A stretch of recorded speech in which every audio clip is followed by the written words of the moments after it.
अभी अभी ये खबर मिली है कि काशीपुर के एक किसान सुखवंत सिंह, जो कि वीडियो में देखने से काफ़ी कम उम्र के लग रहे हैं, उन्होंने आत्महत्या कर ली।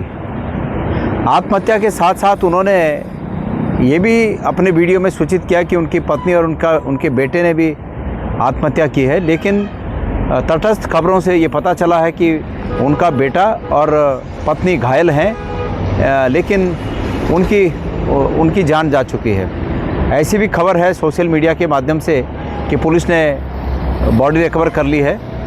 लेकिन इस आत्महत्या के पीछे जो कारण है वो झकझोर देने वाले कारण हैं, और जो हम कई 2-3 सालों से ये कह रहे हैं कि उत्तराखंड की स्थिति बद से बदतर होती जा रही है, उसका ये जीता जागता उदाहरण है और निश्चित रूप में धामी सरकार के माथे पर कलंक है।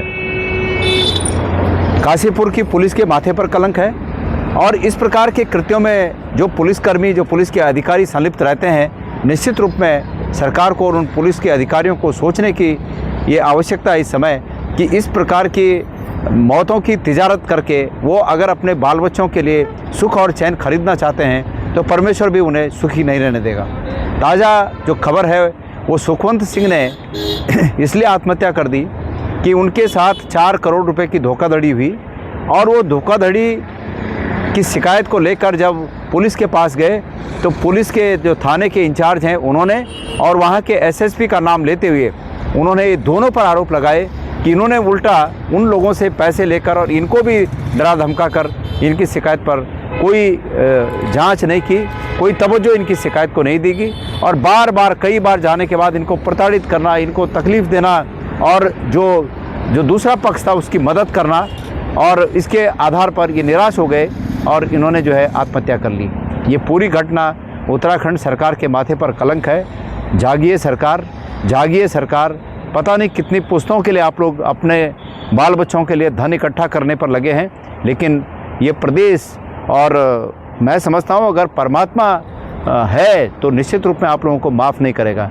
मैं ये भी कहना चाहता हूँ इस मौके पर, अंकिता भंडारी हत्याकांड में पुलिस की भूमिका इसी प्रकार से संदिग्ध है।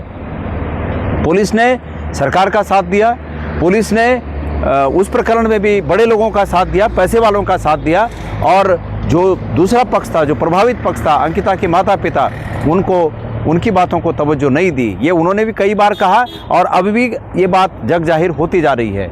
मैं ये भी कहना चाहता हूँ इस मौके पर कि कल भी मुख्यमंत्री जी ने अंकिता के माता पिता की बात न सुनकर एक दूसरी एफआईआर का संज्ञान लेकर सीबीआई जांच की सिफारिश की, जो कि अपराधियों को बचाने का एक नया षड्यंत्र है। तो उत्तराखंड पुलिस का ये कारनामा, नया कारनामा हम सबके सामने है, और इसी प्रकार हरिद्वार की पुलिस का कारनामा लेकर हम आपके सामने आएंगे।